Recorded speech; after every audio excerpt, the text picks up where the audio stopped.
São Justino Mártir, por volta dos anos 150, também dirá em sua primeira apologia, em algumas edições número 67, que os cristãos se reuniam para a missa no domingo, que os pagãos conheciam como o dia do sol. E sobre essa questão do dia do sol, aliás, eu gostaria de entrar em um detalhe muitíssimo importante nesse nosso tempo, em que há muitos judaizantes aí pela internet. Eles acusam, ironicamente, como os antigos pagãos, os católicos de adorarem ao sol. Engraçado isso, porque eles dizem que os católicos, assim, pelas suas práticas, como a questão do domingo, por exemplo, que era o então dia do sol, eles estavam agindo como os pagãos. Mas, na verdade, você vai descobrir, lendo Tertuliano, no seu Apologéticos, que escreveu ali por 197, uns 100 anos antes de qualquer Constantino ali promulgar qualquer coisa sobre o domingo. Então, bem antes, Tertuliano já refutava essa acusação e demonstrava que aqueles que acusavam os cristãos disso, além de o fazerem injustamente, eram precisamente quem?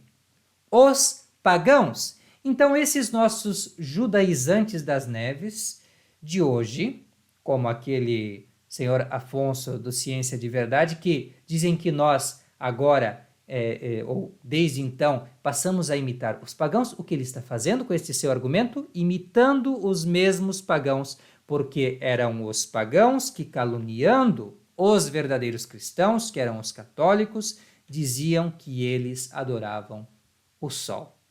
Pois é, a verdade é essa, e você encontra neste autor, Tertuliano, no ano 197, em seu célebre Apologéticos, descrevendo as falsas descrições que os pagãos faziam do Deus cristão e do culto que lhe era prestado, confirma mais uma vez a observância do domingo. Outros ainda, diz ele, certamente com mais informação e maior verossimilhança, acreditam que o sol é nosso Deus. Seremos considerados persas, talvez, porque os persas eles adoravam o sol.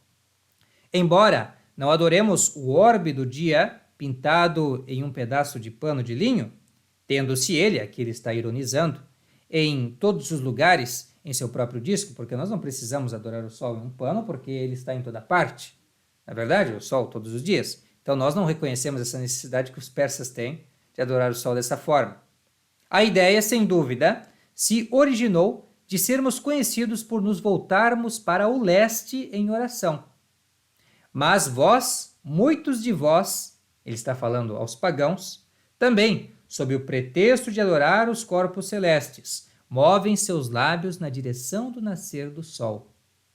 Da mesma forma, se dedicamos o domingo à alegria, por um motivo muito diferente do culto ao sol, teremos alguma semelhança com aqueles de vós que dedicam o dia de Saturno ao ócio e à luxúria? Dia de Saturno, vamos lá. Então, dia de Saturno, Saturday, é o dia de Saturno, no calendário pagão é qual? É o sábado, Saturday. Isso se conserva ainda no inglês muito claramente, também em outras línguas europeias, que conservam aquele calendário ainda que os romanos tomaram dos egípcios, seguindo então os dias, não é? Então, dedicados aos astros. Então, Saturday, dia de Saturno. E esse Saturday é o mesmo dia que os judeus observam, não é? E os cristãos observam qual? Sunday, ou seja, o domingo, dia do sol. Por isso que está se falando e se acusava então os cristãos de serem adoradores do sol, porque se reuniam nesse dia. E ele dizia, bem, mas nós nos reunimos em um dia, vocês também se reúnem em um dia, por que vocês estão querendo nos perseguir, nos matar por causa disso? Vocês também fazem a mesma coisa? Toda essa é a argumentação de Tertuliano, nessa obra que ele tenta defender os cristãos, e a liberdade dos cristãos de praticarem a sua fé no Império Romano. E ele vai notar uma coisa interessante para nós aqui. Embora também se afastem, ele diz, os pagãos se afastem das maneiras judaicas. Também os pagãos se afastem das maneiras judaicas, das quais, de fato, são ignorantes. Ou seja, esses pagãos não conhecem nada de que os judeus e não os cristãos, observam o dia de Saturno no calendário e na maneira de nomear as semanas dos pagãos e que nós e os judeus também chamam de sábado. Então, isso está em Apologéticos, capítulo 16. Note-se que Tertuliano identifica o sábado como uma prática judaica, enquanto o domingo é entendido como uma prática cristã.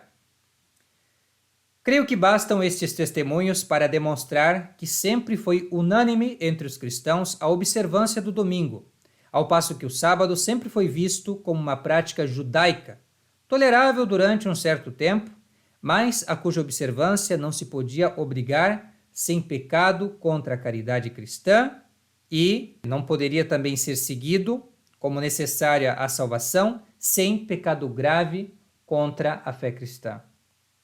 É assim que os católicos entendem a mudança do sábado para o domingo. Não como uma substituição posterior de uma prática cristã, algo que só existe na imaginação dos adventistas e de sua profetisa Ellen G. White, mas como passagem do Antigo para o Novo Testamento, do sinal para aquilo que ele significa em plenitude, da sombra para o corpo que é Cristo.